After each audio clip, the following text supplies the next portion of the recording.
Es un título, este libro, que indica varias cosas, ¿no? El personaje que nosotros conocemos es Yeshua ben Yosef en arameo, pero que nosotros conocemos con el nombre latinizado de Jesús, o Jesús el Cristo, o Jesucristo, o incluso sus seguidores que llamaban el Salvador, ¿no? Él, en cambio, utilizaba ese título de El Hijo del Hombre, porque tiene varios significados que yo explico también en el libro, es extenso, ¿no? Mostrar esas evidencias físicas que avalaban lo que había investigado, lo que yo había encontrado, lo que yo ya sabía que existía, que era cierto. Intentando buscar las pruebas de algo que yo creía, me demostró todo lo contrario. Tanto se ha dicho, tanto se ha hablado de que si la sábana santa es una falsificación y tal, que cuando me pongo a investigar bien y a buscar y todo lo que se ha hecho, lo que se hizo y lo que ahora, resulta que no es ninguna falsificación y que la imagen se produjo por un rayo láser que se conoce azul y tal, y todo esto leyendo los documentos que yo no conocía aún y todo lo que se explica, entonces entendí que era real esa imagen.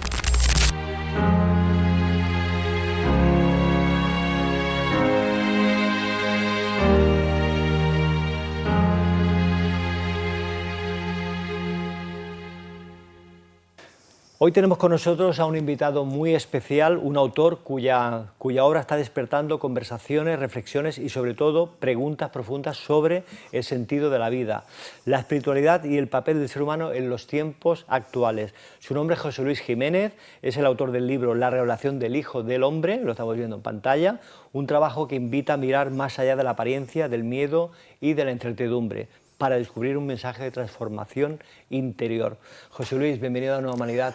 Muchas gracias, y Francisco. un aplauso por ese gran libro que acabas de publicar. Muchas gracias, muchas gracias. Es un placer para mí, como siempre, Francisco, venir a tu programa. No solo porque es un programa de mucho éxito, sino porque aquí se tratan las cosas con seriedad y siempre desde la perspectiva de informar y de que sirva también para ayudar al ser humano. No en vano el título de tu programa es Nueva Humanidad. Yo siempre que lo veo el anagrama lo pienso, ¿no? Digo, qué título más bien, o sea, buscado, acertado, porque estamos en una nueva humanidad. Entonces hay que ir apartando un poco lo viejo, lo que ya está obsoleto, lo que ya está caduco, y vamos a vivir esta nueva humanidad que nos toca a nosotros empezar, ¿no? a sembrar para que luego puedan recoger otros. Pues esto es una plataforma, José Luis, para ti y para muchos profesionales para crear esa nueva humanidad que ya estamos inmersos en ella. Por lo tanto, pues gracias por publicar este nuevo libro. Lleva muy poquito publicado, José Luis. Sí, La revelación del Hijo del Hombre. Del Hijo del Hombre, título sí. También más...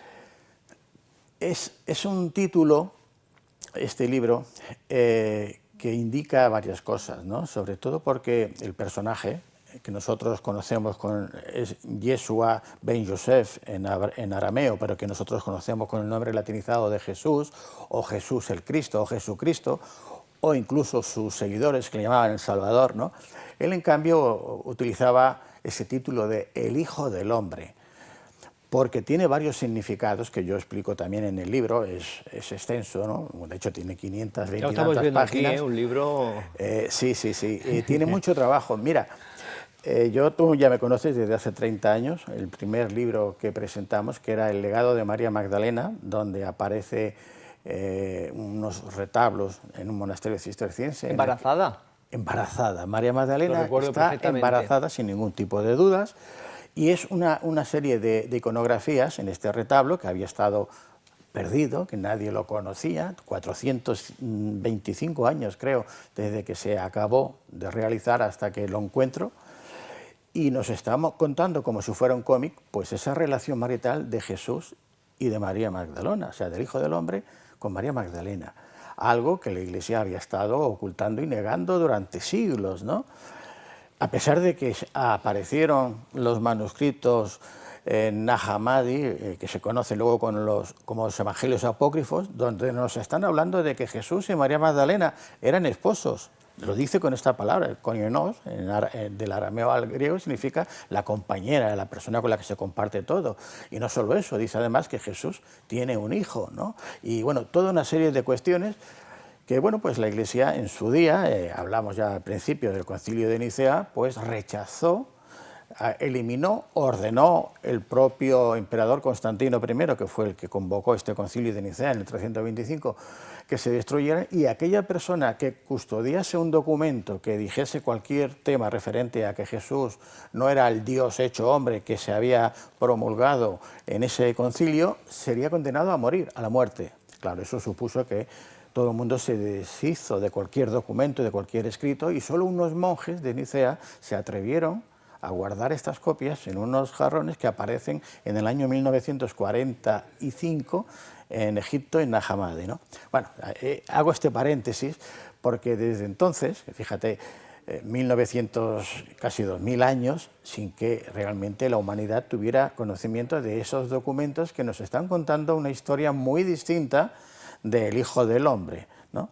Del Jesús divinizado, mitificado en muchos aspectos, en el cual, pues claro, algunas personas dicen no puede ser, lo rechazaban y le quitaban la importancia que tenía o que tiene el personaje, porque el hecho de que se le haya modificado, de que se le haya incluso añadido atributos que no le correspondían, no significa que el personaje de Jesús no haya sido importante para la humanidad, al contrario, él ha sido el más importante para nuestra humanidad, la que conocemos ahora, pero no se conocía todo de él, que va, una parte mínima. Bueno, pero tú lo has desvelado, perdón un momentito, José Luis, en no sé cuántos libros tienes publicados sobre Jesús, sobre María Magdalena, tienes mucha información recopilada, y no son información sino fotografías que has recopilado, que te habrá costado lo tuyo encontrarlas, y las has plasmado en los libros. Claro, porque yo lo que pretendía era mostrar esas evidencias físicas que avalaban lo que yo lo que había investigado, lo que yo había encontrado, lo que yo ya sabía que existía, que era cierto. Entonces, como Santo Tomás, ¿no?, que dice, si yo no meto el dedo en la llaga, no creo que ha resucitado. Bueno, pues yo en todos los libros siempre lo que he hecho ha sido mostrar los documentos donde se muestra, se alude a lo que estoy exponiendo, fotografías cuando es un objeto físico que puedo mostrarlo, o restos arqueológicos, y eso ya lo hice con el primer libro, donde se mostraban estas evidencias. Fueron 4 en total de María Magdalena con Jesús, pero estaba centrado en el personaje de María Magdalena. En aquella época, que ya tuve bastantes vicisitudes con algunos estamentos eclesiásticos o afines a la Iglesia, que aún siguen, ¿eh? ¿Siguen aún? Sí, hombre, yo vengo aquí, vengo en algún programa de amigos de canales locales, pero para ir a donde el Opus Dei o la Iglesia o alguien tiene la mayoría de las acciones, estoy vetado. O sea, de entrada dicen, no, este no puede venir. Te prohíben la entrada, José Luis. Sí, estoy vetado, entonces no puedo ir, entonces tengo que ir a lugares donde, bueno, pues esta gente no tenga ese poder. Donde no hay censura. Claro, y por eso este libro, te estaba diciendo, ahora he creído conveniente que era el momento de publicarlo, a pesar de que llevo todos estos libros donde ya insinuaba, ya empecé en el 2005 con el legado, pues diciendo la importancia de que Jesús y María Magdalena fueran esposos y tuvieran descendencia, ¿no? Bueno, pues aquí en este otro libro, claro, lo que ahora presento es que Jesús, su origen, no era el divino que entendíamos o que nos habían hecho creer, sino que su origen es cósmico, pero con una particularidad, ¿no? Que sí, la Iglesia nos dice el Padre José, que putativo, lo de Pepe putativo viene porque no es el Padre natural, ¿no? Porque fue el Espíritu Santo, ¿no? Nos pintan en forma de paloma, bueno. Claro, yo todo esto explico quién se supone que es este Espíritu Santo, ¿no?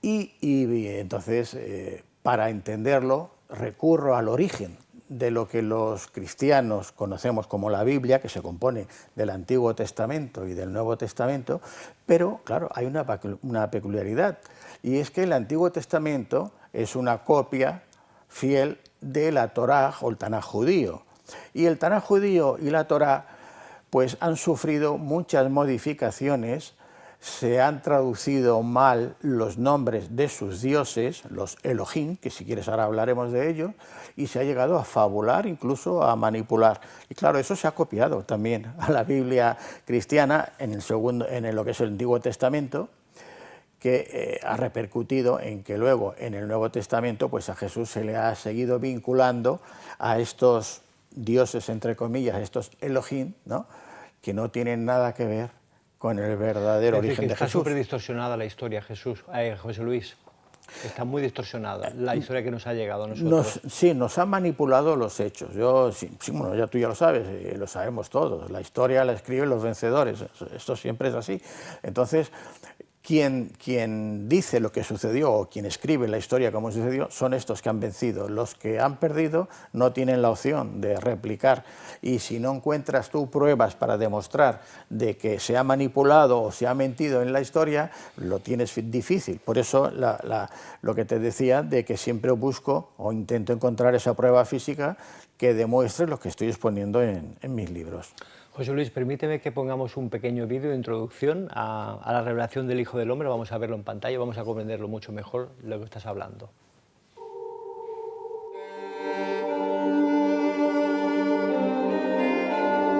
Hay verdades que han sido ocultadas por milenios, hasta ahora.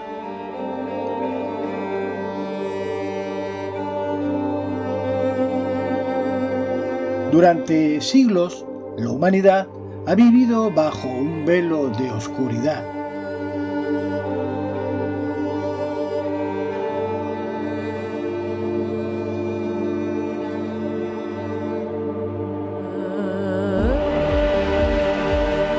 Jesús, concebido por entidades cósmicas, vino a sembrar luz en medio de la oscuridad.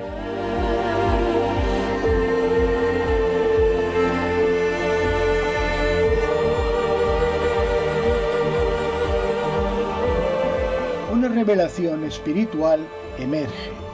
Jesús, concebido por entidades cósmicas, vino con una misión sobrehumana: sembrar amor, perdón y verdad.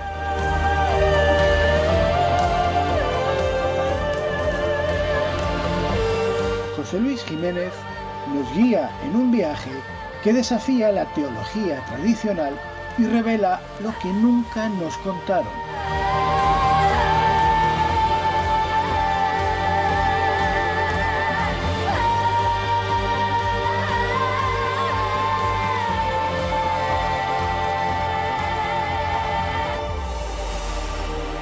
Este libro es un llamado a despertar, a mirar más allá de lo visible, a recordar quiénes somos.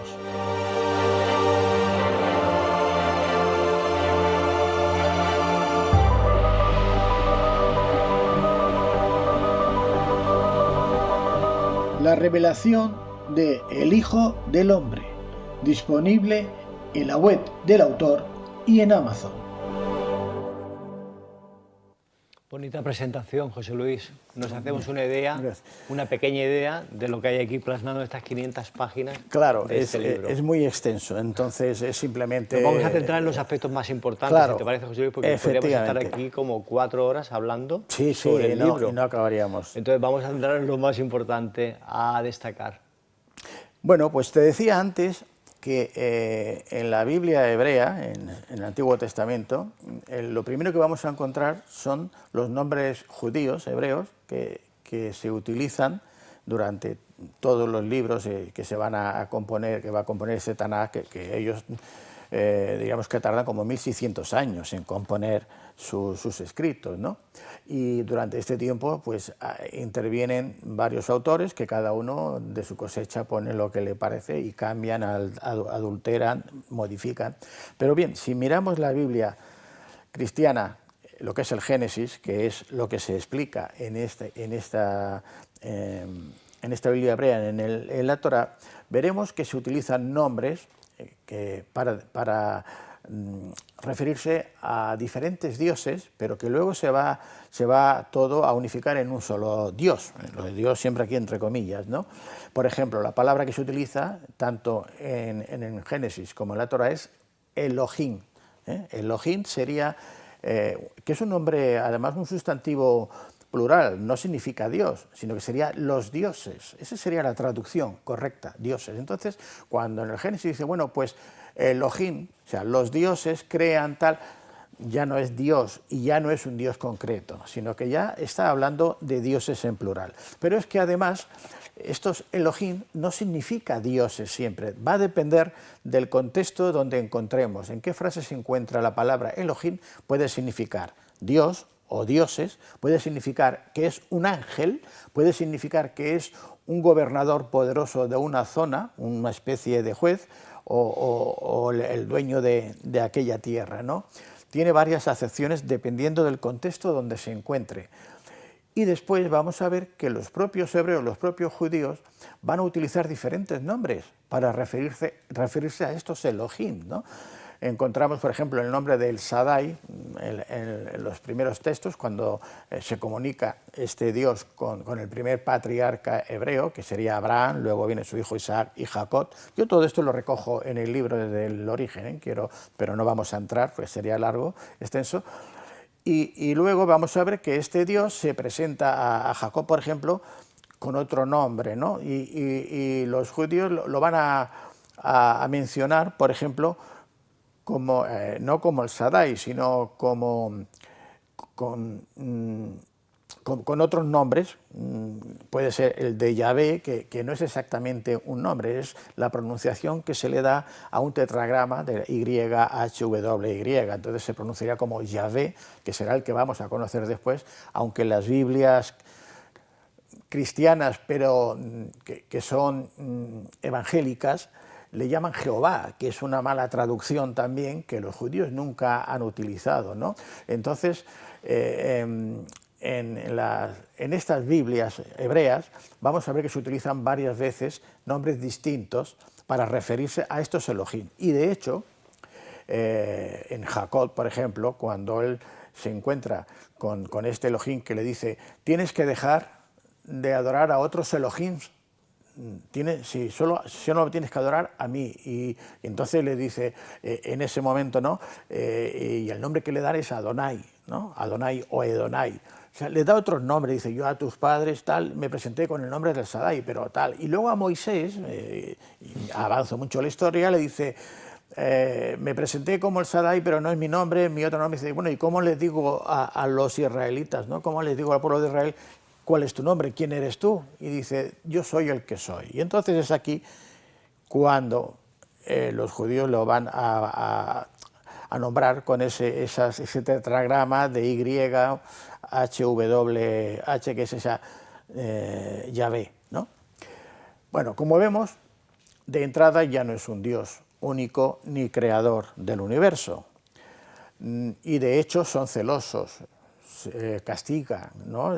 A Moisés mismo le ordena matar a familiares, que no quede nadie. Dice: bueno, hemos dejado a las mujeres y a las niñas jóvenes, o sea, las niñas más jovencitas. Dice: no hay que salvar a nadie, no tenéis que dejar, hay que acabar con todos, ¿no? Y entonces vamos a ver en la Biblia hebrea cómo este Yahvé, pues hombre, de Dios bondadoso, amoroso no tiene nada. Es cruel, es vengativo, es rencoroso y es castigador. Y entonces los controla a través del miedo y del castigo. Y todo esto va a suceder durante lo que conocemos como el Antiguo Testamento. Y vamos a ver cómo este Dios, este Yahvé, pues cuando le interesa que determinados personajes, empieza con Abraham, el hijo de Isaac lo tiene cuando tiene él 100 años y su mujer Sara tiene 90.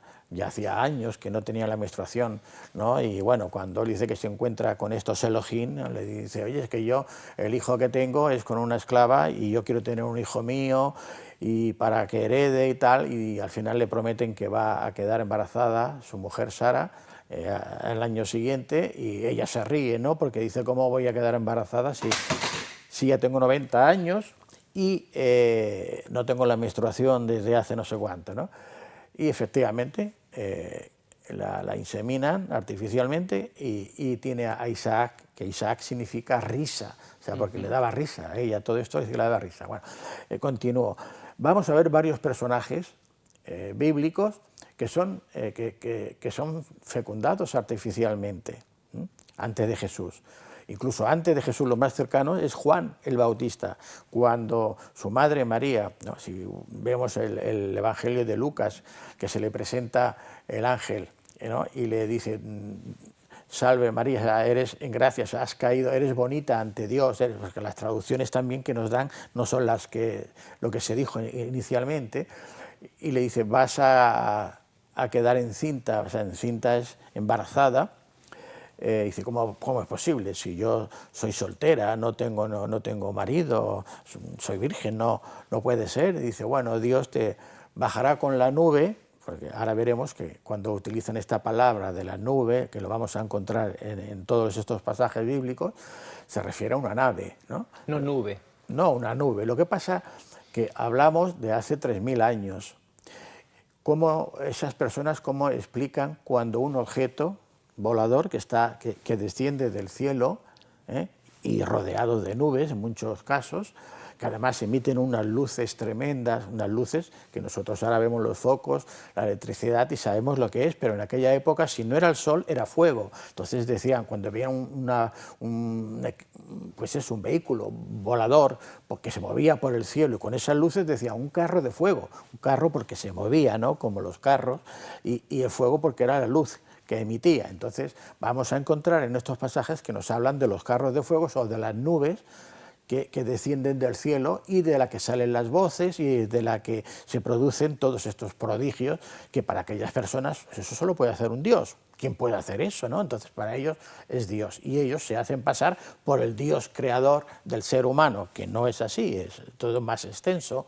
Pero bueno, vamos a lo de la Virgen, y le dicen: va a bajar una nube. Esta nube, el Espíritu Supremo va a bajar en esta nube y te va a cubrir. Cubrir significa, pues, fecundarla. Sí, sí. Y claro, ¿qué pasa? Que sabemos que el padre natural de Jesús no es José, no es el carpintero José. Y hoy día tenemos la suficiente tecnología para poder fecundar un óvulo de una mujer que sea estéril, con el esperma de otro hombre que no sea su marido, con aspectos físicos totalmente distintos, y puede ser una mujer de una raza y el hijo que tenga de otra raza, con otro aspecto. Esto lo digo así un poco ahora, haciendo un paréntesis, porque a veces me quedo luego sin tiempo, y es porque me dice mucho la imagen que hay de Jesús. ¿Por qué es tan guapo? Me dicen, lo primero que me dicen, es muy guapo, tiene un aspecto que no es el de un judío de hace 2000 y pico de años. Digo, claro, porque él podría ser judío por parte de madre, de su madre María, pero no era judío por la inseminación que se produjo. Y como fue inseminado por unos seres muy avanzados tecnológicamente, mucho más que nosotros hoy día. ¿Y cómo les llamarías a esos seres, José Luis? Bueno, para que las personas entiendan. Evidentemente eran alienígenas porque no eran de este mundo, no son de este mundo. Y necesitaban, para que lo sí, claro, extraterrestres. Yo no sé si hay otro lugar en la Tierra que necesiten naves para presentarse, pero siempre utilizaban las naves para presentarse. Y yo en el libro... Y ya no sabes si eran atlantes, si eran pleiades, esto ya no se puede saber, ¿no, José Luis? ¿O sí has podido llegar incluso hasta esa conclusión? No, eso no lo puedo saber, no lo puedo decir, pero yo creo que en todo caso, aunque en la Atlántida, hemos hablado en alguna ocasión, existía una tecnología muy avanzada, cuando se produjo el deshielo y el hundimiento de la Atlántida, los que huyeron en sus naves, que ya tenían naves también, dudo mucho que se hubiesen presentado de esta forma como el Yahvé de turno, que no era el único, habían varios, porque de hecho el dios principal del panteón judío era él es el nombre del dios principal, el padre de todos estos Elohim. Su esposa era Aserat, la diosa Aserat.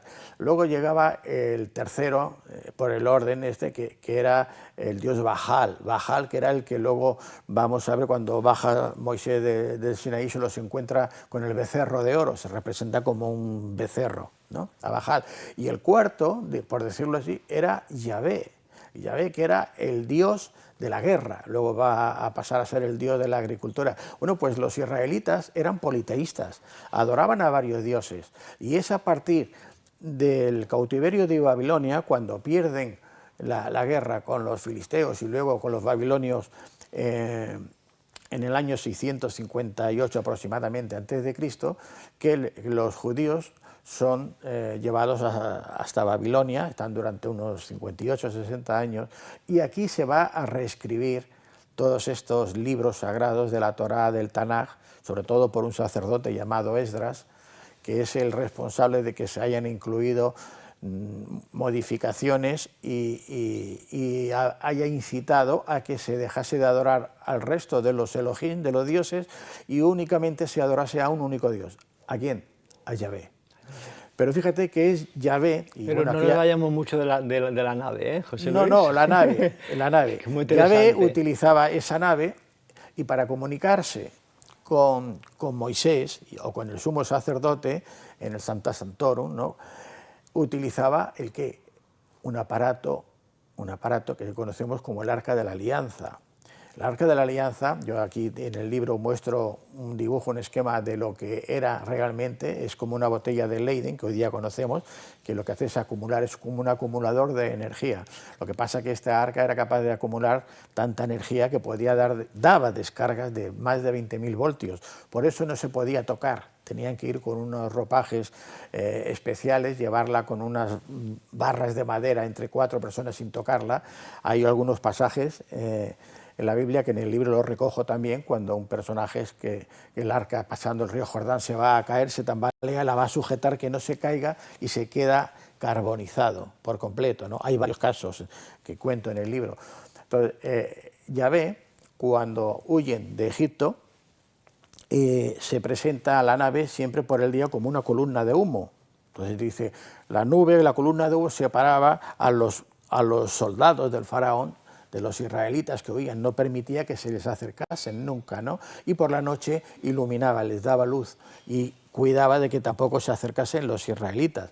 Cuando acampan en las faldas del Sinaí y montan las tiendas para construir esta arca que se va a llamar de la Alianza, con unas medidas, hay fotografías de ellas también aquí en el libro, le desciende la nave de Yahvé, y Yahvé se presenta delante de Moisés en la tienda donde él está. Nadie más que Moisés puede verlo, nadie más puede hablar con él directamente, ¿no? Cuando luego le transmite lo que vamos a conocer como los 10 mandamientos, etc. Bueno, pues él le dice, vas a construir esto porque a partir de ahora nos vamos a comunicar a través de lo que son los querubines, los ángeles con esta forma. Dice, aquí vas a escuchar mi voz y por aquí hablaremos tú y yo. O sea que el Arca de la Alianza, además de ser un acumulador de energía y otras más cosas que veremos, que facultades que tiene, servía para comunicarse, era como un radiotransmisor. Entonces ya no necesitaba estar allá. Y cuando tenían que utilizar algún tipo de energía para hacer caer un muro, para contagiar a alguien, para crear enfermedades, para destruir, para matar, en definitiva, a los enemigos, utilizaban el arca. Y de hecho, cuando pierden la batalla, cuando son capturados en Babilonia, el arca ya había desaparecido y Yahvé también. Yahvé en ese momento deja de aparecer en la Biblia hebrea, y el arca. Cuando destruyen el primer templo de Jerusalén, en esa época, ya no aparece más, ni siquiera hasta el segundo templo. Cuando llega el Hijo del Hombre, Jesús, por eso digo, es una nueva humanidad, es una nueva época, es un nuevo hombre, es el hijo de ese nuevo hombre. El arca no aparece, ya no está, ya hace siglos, 6 siglos que ya no está. Ya no tenía sentido, José Ni Luis. él habla de Yahvé, él habla de su padre Abba. Su padre Abba, que sí que viene en una nave y que vamos a ver en el libro todos los pasajes en los que se comunica con Jesús, y tengo por aquí algún cuadro de algún pintor ya famoso que nos muestra, por ejemplo, pues, en el monte Hermón, lo que se conoce como la transfiguración, cuando baja la nave, ¿no?, en forma de nube, se oye una voz que dice, este es mi hijo, escuchad lo que os va a decir, atenderlo, y baja con 2 seres vestidos con unos ropajes brillantes que deslumbran, que Pedro y los 2 discípulos que están con Jesús piensan que es Elías, el profeta Elías, que se lo habían abducido con un carro de fuego, ¿no? Y piensan que es Elías, claro, que había sido abducido en una nave. Y Moisés nos dice, vamos a hacer una cabaña aquí para vosotros, ¿no?, que le comentan. Y Jesús le dice, no, no digáis nada de esto a nadie hasta que yo no haya resucitado, porque en ese momento es cuando le comunican lo que tiene que hacer, lo que va a suceder, que tiene que ser crucificado, que va a morir, que lo van a resucitar y todo lo demás. O sea, todo eso está explicado, ¿no?, con detalle. Y vamos a encontrar toda una serie también de evangelios apócrifos, de documentos que fueron ocultados, que permanecieron ocultos y que nos está contando una historia distinta, y que nos está contando incluso, pues el Evangelio apócrifo de Pedro cuenta cómo se produce la resurrección, ¿no? Quién viene con la nave, quiénes bajan, lo que entran, todo esto está explicado, pero no ha interesado nunca que conociéramos la verdad. Entonces, claro, imagínate todo eso ahora, que lo tuviéramos que se hiciera viral y lo entendiéramos así, José Luis, sería una revolución esto, lo que estás explicando. bueno, entenderíamos muchas cosas que hasta ahora no comprendemos. Pero qué cambio de paradigma para el ser humano, el que ha creído toda la vida en la tradición. Sí, pero es que esto no le quita importancia al personaje de Jesús, porque fíjate que lo que él hace, yo he tenido muchos debates con personajes que niegan la existencia histórica de Jesús, ¿no? Y ahora no entraríamos aquí porque estaríamos 2 horas más. Pero está demostrado también en el libro, lo explico, ¿no?, cómo tenemos pruebas físicas y documentadas de la existencia histórica de Jesús, ¿no?, o cómo fue realmente resucitado, no que él resucitara por sí mismo, fue resucitado. Y tenemos pruebas de ello en lo que dicen muchos, que la sábana santa, que es una falsificación de la Edad Media, que está pintado, que es falso, no está pintado. Y explico, pero son tecnologías que hasta ahora, hasta hoy día, no podíamos entender, no podíamos comprender, porque no las teníamos. Y no sabíamos cómo se podía producir aquello. Es como si tú ahora coges una persona de hace 50 años atrás, nada más, y le dices que ahora vamos a tener unos aparatos, son los móviles, los teléfonos, que vamos a poder ver en el acto a alguien que está en la otra punta del mundo, hablar, enviar imágenes, y dirá, ¿eso cómo puede ser? Nos llamarían extraterrestres, José Luis. Claro, dirían, esto, claro, si tú te vas a la selva, a un lugar que hay una tribu que no ha visto nunca nada de todo esto, y tú imagínate que proyectas una imagen tridimensional, que es un holograma, ¿no?, que tú la ves, la escuchas, pero no la puedes tocar. Eso pasaba, se hacía, ¿no? Entonces todo esto se explica en el libro, porque ahora, con la tecnología que ya conocemos, que tenemos, que no se acerca a la que utilizaban estos seres, fíjate, no llegamos a esos niveles, podemos explicar muchos de estos milagros o prodigios, entre comillas, los podemos explicar porque sabemos cómo se pueden producir. Jesús entonces fue engendrado. Claro, evidentemente, pero si es que esto lo dice los textos, es que si leemos el Evangelio nos está diciendo que va a bajar este señor de esta nube, que es un va a cubrir a ella, y que va a tener un hijo, y todo esto lo cuenta, ¿no? Entonces, y se produce además, José Luis. Se produce, claro, evidentemente. Piensa que José está a punto de repudiar a la Virgen María y no se va a casar con ella, pero dice que bueno, que se le aparece el ángel y le explica que bueno, que tiene que ser así, que ha sido el Espíritu Santo, que confíe y tal. Repudiarla era matarla a pedradas, ¿no? ¿Y la sangre, José Luis, qué dices de Jesús? Bueno, aquí entramos en el ADN de Jesús, claro, también lo explico, porque claro, el ADN de Jesús yo me estoy preguntando, ¿no? Claro, claro. Engendrado por un alienígena. Sí, evidentemente. ¿Qué sangre había dentro de su ser? Bueno, era en otro libro, en otro anterior, que también hablamos aquí, ahí incluso yo añadía unos análisis que se hicieron, que otro investigador, que él aseguraba y estaba convencido que había encontrado la sangre de Jesús, y que sí la llevaron. Sí, ahora no me acuerdo del nombre, pero bueno, él dice que lo encontró debajo del Monte de la Calavera, del Gólgota, ¿no?, unos rastros que encontró allí y que lo llevó a analizar, ¿no?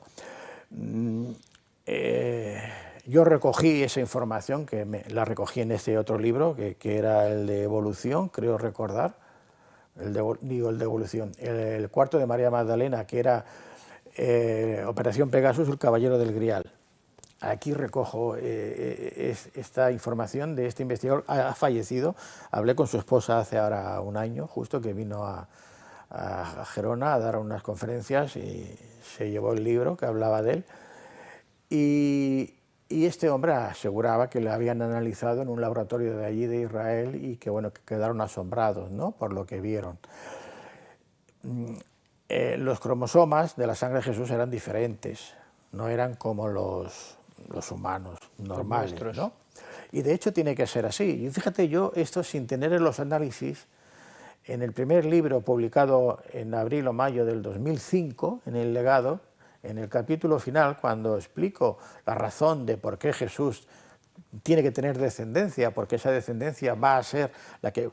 El ADN, por lo que tú decías, hasta hace muy poco tiempo decían que había un porcentaje muy elevado, casi un 90%, que era basura, que no sabían para qué servía, que solo utilizábamos un 10%. Bueno, yo ya en ese libro indicaba que ese 90% del ADN que decían que no servía para nada era el responsable de facultades de tipo paranormal, extrasensorial. Ahora, hace poco, hay unos científicos que han confirmado eso, que ese 90% del ADN es el responsable de toda una serie de capacidades de tipo paranormal o extrasensorial. Muchas de las cosas que yo he publicado, porque está publicado y tienen la fecha, yo cuando hablaba de descubrimientos en Egipto, de otro libro, el primero que escribí también, y hace ya también 30 años que lo escribí, se me echaban encima, que cómo puedo saber aquello, tal. Y luego a los pocos meses encontraron los túneles que allí se indicaban en el lugar exacto. Es decir, a mí me llega una información y yo busco las pruebas. Entonces, como tú decías, voy al lugar donde se supone que está aquello, hago la foto, si puedo hacer la fotografía o busco los documentos, y luego el tiempo me demuestra que es cierto, que aquello era cierto. Entonces, con lo de Jesús me ha ido pasando algo similar, ¿no? Y por eso hasta ahora no era el momento, porque ahora sí que puedo claro, pero es que argumentar y demostrar. Tú lo publicas aquí, José Luis, pero yo no conozco a ningún investigador que haya hecho público que Jesús viene de seres extraterrestres. Bueno, no sé, yo he escuchado, no he leído los libros, no lo he visto todo. Yo sé que JJ Benítez hablaba del Padre de Jesús, él le llama el Padre Azul o algo así, lo último que le he escuchado. No es lo mismo, no, pero bueno, va en la línea también, y es pionero en sus caballos de Troya, aunque sean ficción, aunque sean novela, bueno, pues ya te estaba metiendo en la cosa de decir, bueno, Jesús no es lo que nos han contado, ¿no? ¿Vale? Entonces, yo lo que pasa es que yo, como me gusta, así como Santo Tomás, me gusta meter el dedo en la llaga, ¿qué hago? Busco la fuente. Entonces yo digo, a ver, tiene que haber un documento, tiene que haber algo que demuestre todo esto, ¿no? No puede ser solamente una información recibida de aquella manera. Teoría. Y entonces yo lo que he hecho ha sido estudiarme la Biblia hebrea, la Biblia católica, cristiana, los manuscritos del Mar Muerto, los evangelios apócrifos, todos los documentos. Bueno, por ejemplo, mira, uno de estos documentos que es la Pistis Sophia, considerado un evangelio apócrifo, que es muy difícil de leer, yo lo he resumido en el libro, también lo he puesto.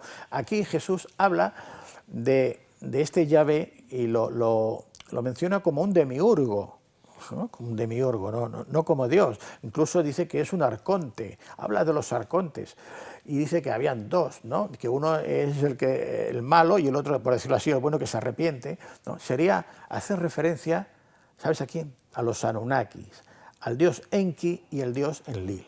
Yo explico en el libro también quiénes son los creadores del ser humano que ahora somos, del Homo sapiens, porque el Homo sapiens, tal como nos cuentan las tablillas sumerias encontradas en Nínive en el año 1915 en la biblioteca de Asurbanipal, tiene una antigüedad de más de 6.000 años, y ahí hablan de estos dioses que llegaron del cielo, del espacio, los Anunnaki, el dios Anu, y el hijo Enki, Enlil, la esposa de el otro, y que necesitaban mano de obra, y que entonces encuentran, no lo voy a contar todo porque es muy extenso, pero en el libro está muy bien explicado, encuentran a un ser en la estepa africana que es el Homo erectus.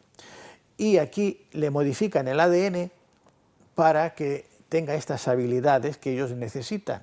Bueno, de hecho, les salió mejor de lo que esperaban, o peor, según depende de quién, porque luego Enlil se enfadó mucho, ¿no? Y mandó destruir la tierra, pero no por estos hombres solos, sino porque si leemos el Génesis, la Biblia hebrea, nos habla como estos Elohim, él, el Dios principal, tiene 72 hijos, ¿no? Uno de ellos sería el Yahvé de turno, y entonces a cada uno le asigna una porción de la tierra, como un país, para que nos entendamos, ¿no? Y aquí ya existían estos hombres, ¿no? Que han surgido de los homínidos, del Homo erectus, y tenían hijas, tenían mujeres muy guapas, muy bellas. Entonces tiene unos vigilantes, los vigilantes que en la Biblia los vamos a conocer como los ángeles caídos, cuyo jefe es Lucifer, ¿no? Que bueno, lo veremos en el libro de Enoc, que también está en este libro. El libro de Enoc es uno de los primeros libros que la Iglesia aceptó con los evangelios, pero que con el concilio de Nicea, 60 años después, en el concilio de Odisea, aquí lo rechaza porque habla de estos ángeles caídos y cuenta todos los dioses en las naves lo que hacen, ¿no? Solamente está en la Biblia de Eritrea y en copto, los cristianos coptos, también en Egipto, y también, bueno, hay un par más que tienen el libro de Enoc dentro de la Biblia. La Iglesia Católica lo eliminó y lo prohibió. Bueno, pues en este libro de Enoc nos cuenta cómo estos vigilantes, porque se llaman vigilantes, ¿no?, se dedican a controlar de que la humanidad, pues, como va a dar información, pero les prohíben... Esos vigilantes son seres estelares, José Luis. Sí. Una especie de seres estelares. Claro, claro, son estos que en el Génesis los vamos a ver como los ángeles caídos, cuyo jefe era Lucifer. Lucifer, que no es Satanás, no es el demonio, como muchos creen, eso nos han dicho. Lucifer es un nombre que significa el portador de la luz, ¿no? Luz. Que Enoc le llama Azazel también. Enoc, por cierto, que es un personaje que cuenta, él no llegó a morir, vivió 365 años en la tierra, era el abuelo de Noé, ¿no? Era el hijo de Lamec, el bisabuelo, el abuelo de Matusalén, que vivió 900 y pico de años, ¿no? Y de Noé, el bisabuelo. Bueno, pues este Enoc cuenta cómo se va en la nave de este Elohim, explica con detalle cómo asciende, cómo se ve la tierra, cómo se ve el sol, la luna, las luminarias. Son 5 libros en total, y en cada libro cuenta una cosa, ¿no? Y explica cómo estos vigilantes ven a las mujeres, a las hijas de los hombres, como pone ahí, que son muy hermosas, y deciden, pues, hacer las suyas, o sea, tener sexo y tener descendencia.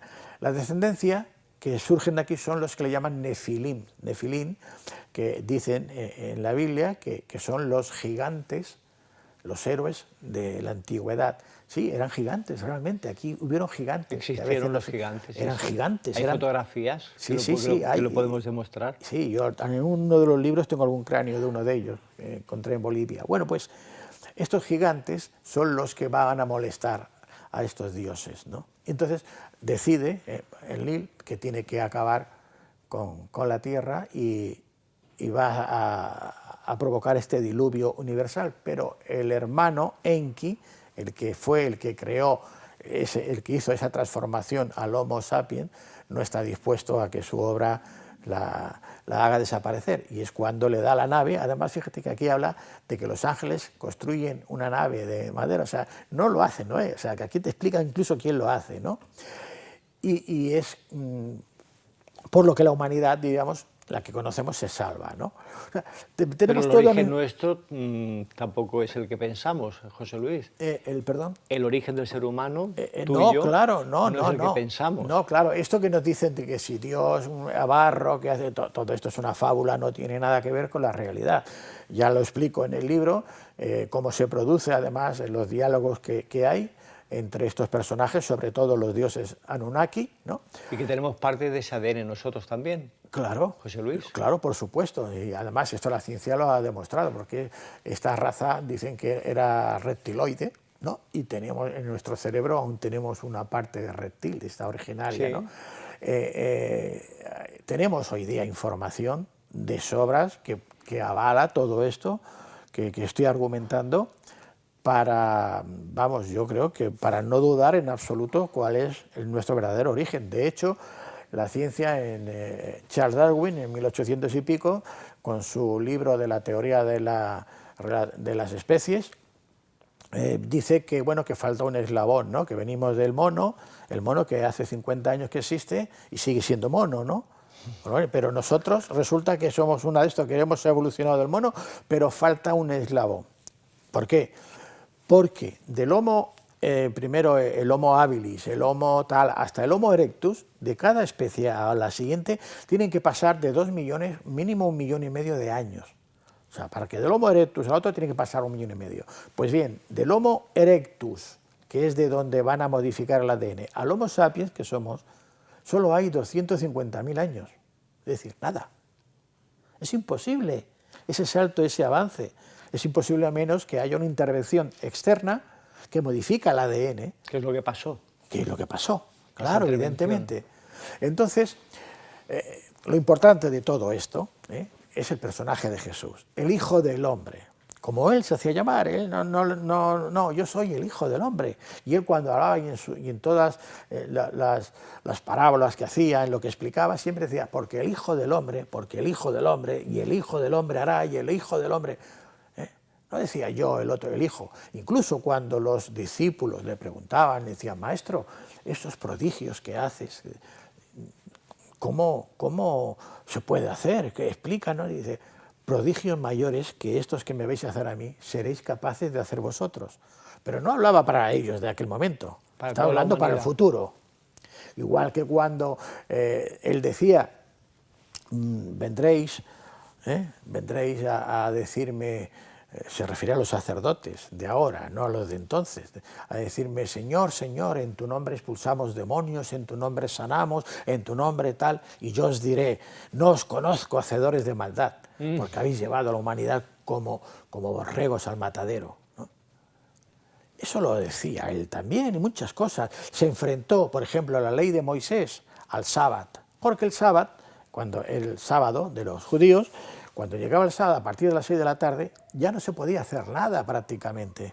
No podía ni caminar más de 1 kilómetro, o sea, no se podía hacer nada, casi ni cocinar, fíjate. Claro, y cuando le preguntan, ¿no? Y él pone los ejemplos y dice, el sábado se ha hecho para el hombre, no el hombre para el sábado.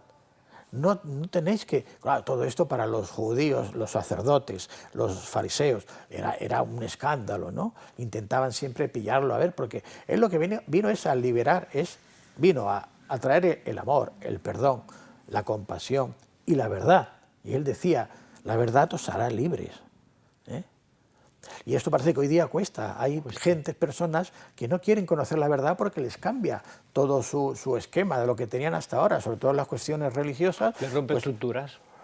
Claro, y entonces dice, bueno, pero si es que él vino a traer esto. Vino a traer eso también y a enseñarlo, José Luis, para que también nosotros pudiéramos aplicarlo en nuestra vida cotidiana. Efectivamente, entonces... Si lo aplicamos nosotros ya es otra cosa, pero estamos preparados todos para aplicarlo eso. Claro, ¿qué importa si es un extraterrestre, si es el hijo realmente de un carpintero, si es la reencarnación de Buda? Porque han habido otros avatares, ¿no? Su misión era esa y aparte transmitir su ADN, lo que él tenía en ese ADN, ¿no? Que por eso hubo descendencia. Claro, por eso tuvo que tener descendencia.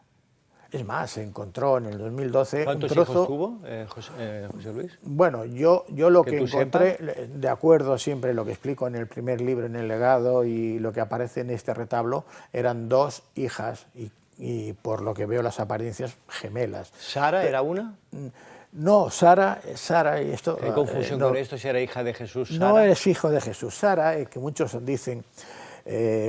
yo suelo hacer viajes por el sur de Francia, la ruta de María Magdalena, que yo ya la creé hace más de 25 años, ¿no? Soy pionero en eso y ya investigué.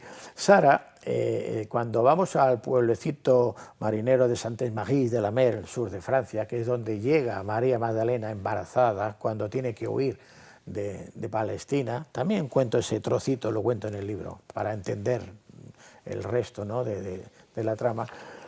Ella necesita ayuda y en Alejandría, porque desde Jerusalén tienen que bajar hasta Egipto, Alejandría, para huir desde allí con un barco hasta Masilia, pues necesita ayuda y ahí coge a una chiquita, una jovencita de raza negra, nubia, Nubia en Egipto son los negros más negros que hay, es la raza más negra, y además son muy altos, ¿no? Y esta es la que se va a conocer con el nombre de Sara. Sara en hebreo vendría a significar como la princesa, pero no porque sean hijos de Jesús y de María Magdalena, porque yo siempre un poco en broma digo, Jesús hizo milagros, prodigios, pero no era negro, y María Magdalena tampoco era negra. Entonces, o sea, que yo sepa, no le cambió el color de la piel a nadie, y menos lo va a cambiar. Por lo tanto, Sara no es hija de Jesús. No, era una criada que iba con ella. De hecho, se quedó cuando llegaron a Santa Magui de la Mera allá, ¿no? Y allí los gitanos, cada año, en este pueblo, hay una cripta en la iglesia de María Magdalena, que se construyó en el siglo X, donde en esta cripta hay una imagen de Sara la Negra, la patrona, la Virgen de los Gitanos. Todos los gitanos de Europa, el día 24 de mayo, van a recoger esta imagen, la llevan en procesión hasta la playa, hasta el agua, la meten y la sacan conmemorando ese momento de que llega, ¿no?, aquí. Pero no era la hija de Jesús ni de María Magdalena. Entonces yo siempre me toca aclararlo porque a alguien se le ocurrió decir... Y que no está sé muy cuánto, extendido. y ahí está, ¿no? Y entonces, bueno, pues lo primero es esto, que es que Sara era negra, era nubia, ¿no? Y ni Jesús ni María Magdalena lo eran. José Luis, el libro es muy intenso, hay mucha información muy valiosa, pero podemos estar aquí mucho rato, como he dicho al principio. ¿Qué podríamos aportar más para que la persona se interese por este libro?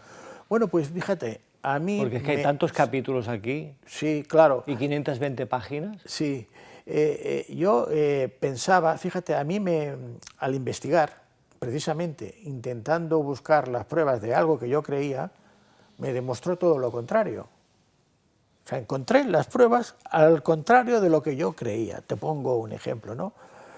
Cuando tanto se ha dicho, tanto se ha hablado de que si la sábana santa es una falsificación y tal, que cuando me pongo a investigar bien y a buscar y todo lo que se ha hecho, lo que se hizo y lo que ahora, resulta que no es ninguna falsificación y que la imagen se produjo por un rayo láser que se conoce azul y tal, y todo esto leyendo los documentos que yo no conocía aún y todo lo que se explica, entonces entendí que era real esa imagen.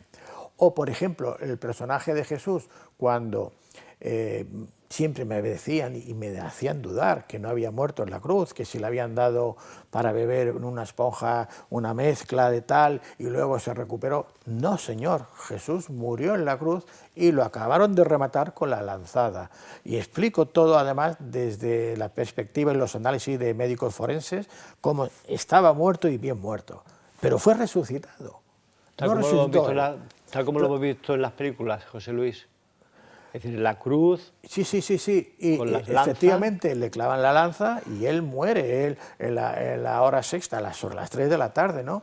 Y hasta las 6, que ya es cuando comienza el sábado, porque los judíos contemplan los días desde la puesta de sol hasta otra vez la puesta, pero cuentan el día, por ejemplo, él muere un viernes, el viernes 3 de abril, tal, a las 3 de la tarde. Bueno, pues a las 6 y pico, ya es sábado, porque ya se ha ido el sol.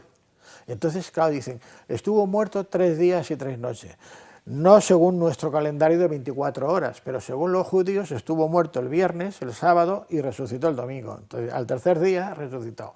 Claro, pero no son 72 horas que estuvo muerto, sino que estuvo 39, de hecho 36 dentro del sepulcro, como explico en el libro, y con todo lo que sucede, ¿no? Hay muchos aspectos que a mí me sorprendieron comprobar cómo es cierto, a pesar de todo lo que se ha dicho, sin pruebas, porque es que lo curioso es que se ha dicho muchas cosas sin pruebas. Cuando digo, bueno, pero ¿en qué te basas? Está pintado. Pero si no hay ni una sola mota de pintura, si no hay nada de esto que dices, di que no lo sabes, pero no afirmes algo que no sabes. Y se extiende y lo damos como válido. Claro, y entonces yo me he dado cuenta que he encontrado, pensando que no lo iba a encontrar, he encontrado pruebas de aquellas cosas que dudaba, ¿no? Y bueno, sobre todo lo principal, yo ahora tengo más fe en el personaje de Jesús, del Hijo del Hombre, para ser más exacto. Del Hijo del Hombre. Tengo más fe en él, porque ahora sí que puedo creer en alguien que sé que existió y por qué existió y para qué, y que regresará. tal como se fue, porque así lo dejó dicho y lo mostró, y dejó a cientos de testigos que vieron, los discípulos estuvieron viendo cómo subía a la nave y cómo se marchaba, y cómo los tripulantes bajan, 2 de ellos les dicen, tal como la habéis visto marchar, va a volver, porque se fue y volvía, iba y volvía, no resucitó y se marchó. ¿Y lo veremos nosotros en esta era, José Luis?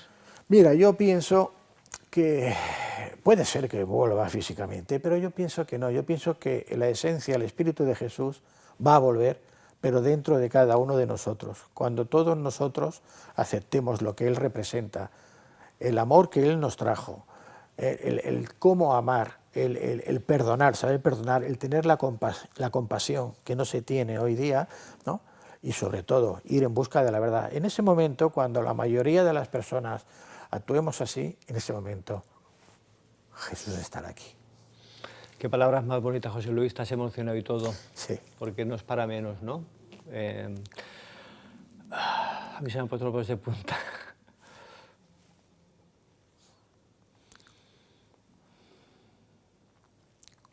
Pues invitemos, Jesús, a José Luis a que eso ocurra ya, que empecemos que esa nueva sea. humanidad y que Jesús resucite en nuestros corazones.